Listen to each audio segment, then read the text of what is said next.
So everybody like and I told you I guided few girls also. Guided కాకుండా manipulate అని అనొచ్చు. మీరు manipulate చేస్తున్నారే వాళ్ళని అనొచ్చా? దాన్ని గైడెన్స్ కాకుండా మ్యానిపులేట్ చేశారు లైక్ ఏంటిది సిగరెట్ తాగకుండా ఉండడము మ్యానిపులేట్ చేయడమా, సిగరెట్ తాగకుండా ఉండమా, ప్రెషర్ అయినా తాగకుండా ఉండు అని చెప్పడం మ్యానిపులేట్. వాళ్ళు కేరింగ్ చూపిస్తున్నారు లైక్ వాళ్ళని మన దారిలోకి వాళ్ళని తీసుకురావాలంటే ఇలాంటి సలహాలు లైక్ ఇలాంటి మంచిగా చూపిస్తేనే కదా వాళ్ళు మన దారిలోకి వస్తుంటారు. అంటే వాళ్ళని ప్రేమ ఉన్నట్టు ఇలా చెప్తుంటే ఇలా వాళ్ళని మైండ్ మార్చడమే కదా. నాకు దారిలో తెచ్చుకొని చేసే పని ఏమన్నా నాకైతే కనబడలేదు. అంత నాకు చేయాల్సిన అవసరం కూడా రాలే. అట్లా చేసుకోవాలంటే నాకు ఎంతసేపు పడుతుంది? 11 మందిని అవుట్ రైట్ పోయిన వెంటనే నేను చేసుకుండాల్సింది కదా, కానీ నేను చేసుకోలేదు. I grieve over a period of time. నాకు అన్ని కూడా నా బాండ్స్ కానీ నా connections over a period of time అయినాయి. అండ్ అందరూ ఐసోలేట్ చేస్తున్నప్పటికీ కూడా అగేన్స్ట్ ఆల్ ఆడ్స్ నాకు ఈవెన్చువల్లీ 1 వీక్ ఒకరొకరు మంచిగా కనెక్ట్ అయ్యి అర్థం చేసుకోవడానికి ట్రై చేసి ఉన్నారు. ఐ ఆల్వేస్ బిలీవ్డ్ కి నన్ను ట్రూగా నన్ను నమ్మి నా ఎగ్జాక్ట్ రియాలిటీ ఏంటి, నా ఎగ్జాక్ట్ క్యారెక్టర్ ఏంటి, నన్ను నచ్చితే లైఫ్ లాంగ్ నచ్చాలా. అదే నమ్ముతా నేను రియల్ లైఫ్ లో, అక్కడ కూడా నమ్ముతా. నువ్వు ఏదో నేను పైకి చూపించి పోయి ఇలా అమ్మ ఇట్లా అని చెప్పేసి ఏదో సాఫ్ట్ గా మాట్లాడి దాని తర్వాత నేను నామినేషన్స్ కి వచ్చి ఓ సూపర్ ఇట్లా ఇచ్చేసి, this is not the way I am. మీరుండే విధానం, మీ క్యారెక్టర్ గానీ హౌస్ లోని వాళ్ళిద్దరికి నచ్చింది, మీ గైడెన్స్ వాళ్ళకి నచ్చింది, కానీ బయట ప్రేక్షకులకు నచ్చలేదు కదా. నేను ప్రేక్షకులకి నచ్చలేదు అంటే నచ్చిన వాళ్ళు కూడా ఉన్నారు దాంట్లో. బట్ ఐ మీన్ నేను పోయి ఉన్నది నేను ప్రేక్షకులకి నచ్చాలి, లేకపోతే ఇట్లా నచ్చే విధంగా ఉండాలి అనేది నేను లేను. మరి మీకు ఓట్లేసేది ఎవరు? ప్రేక్షకులే ఓటేస్తారు.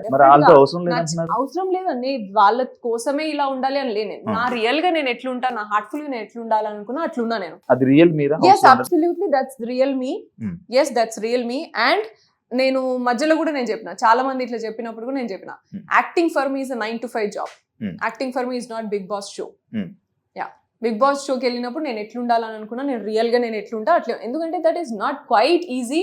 100 రోజులు నువ్వు యాక్టింగ్ చేసుకుంటే 24 గంటలు నువ్వు యాక్టింగ్ చేసుకుంటే ఉండడం అనేది కాదు. అది which is quite impossible, and for me it is impossible. Yashmi మిమ్మల్ని ఇదే వీక్ నామినేట్ చేయడం జరిగింది. కొన్ని పాయింట్స్ చెప్పి వాళ్ళిద్దరిని నువ్వు వాడుకుంటున్నావు, వాళ్ళిద్దరిని నువ్వు ఇది చేస్తున్నావు, వాళ్ళిద్దరిని ఒక ఇదిలా పంపిస్తున్నావు, వెపన్స్ లా పంపిస్తున్నావు, వాళ్ళు వెపన్స్ లా వాడుకుంటున్నావు, అలాగే ఇలాంటి వర్డ్స్ అన్ని జరిగింది. అంటే యష్మి పెట్టిన పాయింట్స్ పెట్టి నామినేట్ చేసిన వీక్ మీరు వచ్చేసారంటే యష్మి పాయింట్స్ రైట్ అని అర్థం కదా. So this was there. So Yashmi పెట్టిన పాయింట్స్ నిజమో రైటో కానే కాదు. నేను నామినేషన్ పాయింట్స్ చెప్పినప్పుడు కూడా నేను అదే చెప్పిన ఆమెకి, నువ్వు ఎక్స్ప్లెయిన్ చేయడం 2 పాయింట్స్ ఏం మాట్లాడేది, నువ్వు చీఫ్ కి నువ్వు రెస్పెక్ట్ ఇవ్వలేదు, నువ్వు నా క్లాన్ లో ఉన్నప్పుడు చీఫ్ కి నువ్వు రెస్పెక్ట్ ఇస్తా అని చెప్పినావు, కానీ నిఖిల్ కి నువ్వు నిఖిల్ మాట వినలేదు అని అనేది. అండ్ రెండోది నువ్వు ఫిజికల్ గేమ్ లో ఆడలేదు అని అన్నది. సో ఈ రెండింటికి, ఫిజికల్ గేమ్ నువ్వు ఆడలేదు, నాకు క్లారిటీ లేదు అని అన్నప్పుడు, దానికంటే ముందు నామినేషన్ లో పృథ్వీ నన్ను కూడా పట్టుకున్నాడు, పృథ్వీ చాలా కంట్రోల్ గా ఆడతాడు అని చెప్పేసి మాట్లాడింది. ఆ గేమ్ కి ఆయనకి ఎక్స్ప్లెనేషన్ ఇచ్చింది కదా. So these 2 points were my nomination points. నేను చెప్పిన చీఫ్ నిఖిల్ మాట నేను వినకపోయిందంటే నేను ఎగ్ టాస్క్ లో అవుట్ రైట్ నేను డిఫెండ్ చేస్తుంటుండే, కానీ వెయిట్ చేసిన, నిఖిల్ వెళ్ళమంటావా, అటాక్ చేయమంటావా, చేయొద్దా, వెయిట్ చేసి మరీ చేసిన. సో దట్ ఈస్ దేర్, అదే ఎక్స్ప్లెనేషన్. అండ్ ఫిజికల్ గేమ్ నువ్వు ఆడలేదని నీ క్లాన్ లో ఉన్నప్పుడు కూడా నువ్వు అన్నావు అదే, ఇప్పుడు కూడా అదే అన్నావు. పృథ్వీ పట్టుకున్నప్పుడు నువ్వు అంత కంట్రోల్ అని అంత గమనించినప్పుడు నేను కూడా పట్టెత్తేసిన ఆమెని. అండ్ నేను ఓన్లీ ప్రేరణని యష్మితోనే ఆడినా. నేను ఎగ్ టాస్క్ ఎత్తి పడేసి వాళ్ళని బ్లాక్ చేసి అంతా చేసింది వాళ్ళిద్దరినే. అండ్ ఆ గేమ్ అయిపోయినాక వెంటనే సోనియా నన్ను గొంతు పట్టుకొని ఆడింది, అది ఇది అని చెప్పేసి మాట్లాడింది కూడా మీరే. మరి ఇంత మాట్లాడినప్పుడు మరి నా గేమ్ క్లారిటీ లేదు అనేది ఎట్లా మాట్లాడుతావు? నేను గేమ్ ఆడలేదు, ఎగ్ టాస్క్ లో ఉత్తిగా నించున్నావు అని ఎట్లా మాట్లాడుతావు నువ్వు? నీకా వాళ్ళిద్దరి విషయంలో అంత క్లారిటీ తెచ్చుకున్నదాన్ని నా విషయంలో ఎందుకు నువ్వు క్లారిటీ తెచ్చుకోవట్లేదు? నన్ను కొంచెం సేపు గమనించినా సరే నీకు అర్థమైపోతుంది కదా నా ఫిజికల్ గేమ్ ఏంది అనేది ఇక్కడ వర్జన్. దీన్ని తీసుకెళ్ళి ఇంకేదో మాట్లాడారు. అదే విషయం నాగార్జున గారు వీకెండ్ లో మాట్లాడినప్పుడు కూడా that's what I told. Yashmi ఏమనుకున్నదంటే నేను యూజ్ చేసిన సెంటెన్స్ ఏదేంటి, నువ్వు వాళ్ళిద్దరిని చూసినంత నన్ను చూసింటే బాగుండు అని నేను అన్నా. దానికంటే ముందు ఆమె వాడిన మాటలన్నీ వదిలేసి ఇది ఒక్కటే సెంటెన్స్, అండ్ ఈ సెంటెన్స్ కి ముందు నేను మాట్లాడిన, తర్వాత నేను 20 నిమిషాలు అరగంట దాకా మాట్లాడినా. ఏమని, నా ఫిజికల్ గేమ్ క్లారిటీ నువ్వు తెచ్చుకోమా ప్రస్తుతానికి, అట్లీస్ట్ ఇప్పటి నుంచైనా చూడు. ఎందుకంటే నీ క్లాన్లో ఉన్నప్పుడు నేను స్విమ్మింగ్ పూల్ టాస్క్ ఆడినా యాక్సిడెంటల్, అండ్ ఎక్కడ సంచాలకగా చేసిన సంచాలక సక్సెస్ఫుల్గా చేసిన, అండ్ సాక్స్ గేమ్ ఆడినప్పుడు సాక్స్ గేమ్లో నేనే పోయి డిఫెండ్ చేసి వాళ్ళని కరెక్ట్గా నువ్వు నా టీంని తీయొద్దు అని చెప్పేసి ఆర్గ్యుమెంట్ చేసి వాళ్ళ కోసం ఫైట్ చేసిన నేనే, ఇవన్నీ నేనే చేసిన.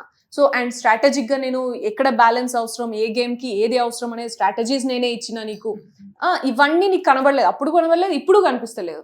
సో నువ్వు ఫిజికల్ గేమ్ క్లారిటీ లేదు అని ఊరికనే అంటే ఎట్లయితుంది? ఇప్పటి నుంచైనా దయచేసి చూడమ్మా అని నేను మాట్లాడినా. ఇది తీసుకెళ్లి యష్మి ఏం చేసింది, తీసుకెళ్లి నువ్వు పర్సనల్ గా కనెక్షన్ పెట్టినవు లేకపోతే రిలేషన్షిప్ పెట్టినవు అనేసి మాట్లాడాను. కానీ ఆమె నువ్వు అమ్మ అక్క అని మాట్లాడి గేమ్ ఆడతావు, నువ్వు ఇద్దరిని యూజ్ చేసుకొని ఆడుతున్నావు, ఇవన్నీ మాట్లాడిన వాటికి కూడా నేను ఎక్కడ కూడా తగ్గి మాట్లాడలేదు. నేను జస్ట్ నా గేమ్ గురించి చూడమ్మా, నీ లెవెల్లో నేను తగ్గి మాట్లాడను, నువ్వు నీ స్టాండర్డ్ నువ్వే చూపించుకుంటున్నావు అనే మాట్లాడినా. యష్మి మిమ్మల్ని నామినేట్ చేస్తుంటే మీరు తగ్గి మాట్లాడినట్టు అనిపించింది. నేనైతే గేమ్ క్లారిటీ, ఎందుకంటే ఆమె చాలా ట్రిగ్గర్ చేస్తుంది. నేను ఎంత మీకన్నా ట్రిగ్గర్ చేయగలరు ఎవరైనా హౌస్ లో?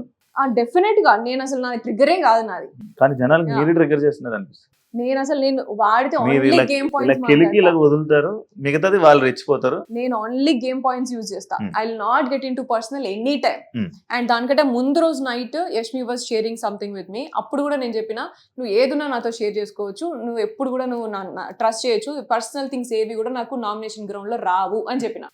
So I don't want to get down to her and నువ్వు ఆమె మాట్లాడినట్టు నువ్వు ఇద్దరిని ముందు పెట్టుకుని మాట్లాడుతున్నావు, ఇద్దరు వాడుకుంటున్నావు, ఇటువంటివన్నీ నేను మాట్లాడదలుచుకోలేదు. సో ఐ మేడ్ ష్యూర్ నువ్వు నన్ను చూడు కొంచెం అనేసి మాట్లాడినా. సో అది నువ్వు నాగార్జున సార్ మాట్లాడినప్పుడు కూడా సార్ కూడా అదే స్ట్రెంగ్తన్ చేసిండు కాబట్టే నేను డిసప్పాయింట్ అయ్యి I don't want to stay. Saturday episode లో కూడా అదే ఫోకస్ అయింది. అయినప్పుడు కూడా సార్ నా ఇంటెన్షన్ అది కాదు, I was very clear and I'm very clear. నాకు నిఖిల్ వచ్చి చెప్పేదాకా కూడా నాకు తెలీదు ఇట్లా అర్థం చేసుకుంది అని. అండ్ నిఖిల్ వచ్చి చెప్పినప్పుడు కూడా నిఖిల్ ఏమన్నాడు అంటే మన ఫ్యామిలీలో ఎట్లా పోట్రే అవుతున్నాయి కదరా అని పృథ్వీతో అన్నాడు. ఆ విషయం తెలిసి నేను ఆ రోజు నైట్ అంతా బాధపడ్డా. నెక్స్ట్ డే పోయి అమ్మాయి అట్లా సెన్సిటివ్ గా ఫీల్ అయింది అంటే I definitely have to address this అని నెక్స్ట్ డే పోయి సారీ చెప్పిన ఆమెకి. యష్మి నువ్వు ఇట్లా తీసుకుంటే మాత్రం I'm really sorry and I clearly told, like పృథ్వీని అడిగినప్పుడు కూడా నేను క్లియర్గా ఉన్నా, నీకేమైనా ఉందా అని చెప్పేసి డైరెక్ట్ అడిగినా వాడు లేదు అన్నాడు. దట్ మస్ట్ హ్యావ్ పోర్ట్రేట్, అది అక్కడ క్లియర్ అయిపోయింది. ఇక్కడ నేను మళ్ళీ చెప్తున్నా, నేను అసలు అక్కడికి నా థాట్ అక్కడ పోలేదు. That was not my intention. ఒకవేళ నువ్వు అట్లా ఫీల్ అయితే సారీ అని కూడా చెప్పిన నేను. ఇవన్నీ వదిలేసి ఈ సెంటెన్స్ వాడినావు అని చెప్పేసి మాట్లాడారు వీకెండ్ లా. I told my explanation. Even then conclusion was not right. Nagarjuna sir is like father figure and judgement, like evening like Saturday weekend ఎప్పుడు వస్తుంది సార్ ఏం చెప్తారు అని వెయిట్ చేస్తాం మనం లోపలన్నప్పుడు. సో అంత ఉన్నప్పుడు నువ్వు రాంగ్ థింగ్ ని స్ట్రెంగ్తన్ చేస్తావు అనేది నాకు నచ్చలేదు అక్కడ. That's when I dropped out. Like వీళ్ళు, ఎందుకంటే దానికంటే ముందు వీక్ కూడా నిఖిల్ నన్ను అడగలేదు, తినమని అడగలేదు కాబట్టి అలిగింది అని మాట్లాడారు. అది విచ్ ఇస్ నాట్ ట్రూ. అది కూడా అంతే, ముందు వెనకాల కట్ చేసుకుని మీరు చూపించారు వాళ్ళు.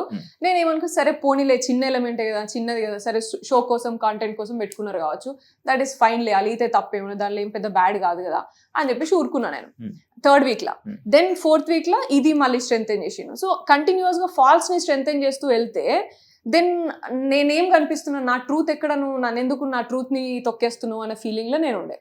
So that's when I decided like నువ్వు ఉంచినా సరే నేను ఉండా, నువ్వు ఇంకొక వీక్ నాకు ఇప్పుడు ఎలిమినేట్ చేయకుండా ఉంచినా సరే నేను ఆడకుండానైనా. నచ్చక మీరే వచ్చేసినట్టు ఇప్పుడు నేను చెప్పినా కదా లిటరల్లీ, నేను ఈ వీక్ లో నేను వెళ్ళిపోతా. నేను అందుకే సండే కూడా రెడీ కాలేదు, నేను సండే ఎపిసోడ్ కి కూడా నేను రెడీ కాలేదు, విచ్ వాజ్ నాట్ రైట్. ఎందుకంటే రెండు థింగ్స్ లో నాగార్జున గారు నన్ను స్ట్రెంగ్తెన్ చేయలేదు అండ్ ఫాల్స్ ని స్ట్రెంగ్తెన్ చేసి, తప్పు ఎలిమెంట్ ని నువ్వు స్ట్రెంగ్తెన్ చేస్తే ఇంకెక్కడ, ఇంకా నేను నిజాయితీ ఏది, నా ట్రూ సెల్ఫ్ ఏది, నేను ఇక్కడ నా ట్రూ సెల్ఫ్ ఉన్నాను అనుకున్నాను, నీ ఇష్టం నువ్వు పోర్ట్రే చేస్తా అంటే నేను ఎందుకు ఉంటాయి ఇక్కడ. ఇప్పుడు మీకు ఇంతకీ బిగ్ బాస్ నచ్చిందా నచ్చలేదు?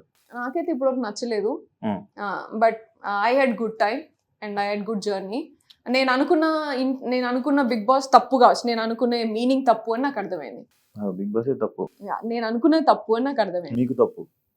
నేను అనుకున్న షో గేమ్ అంటే బిగ్ బాస్ గేమ్ అంటే లైఫ్ షో, పర్సనాలిటీ, రియాలిటీ కనిపిస్తుంది, రియాలిటీ చూపిస్తారు అని అనుకున్నా కదా నేను, అది తప్పు అని నాకు అర్థమైంది.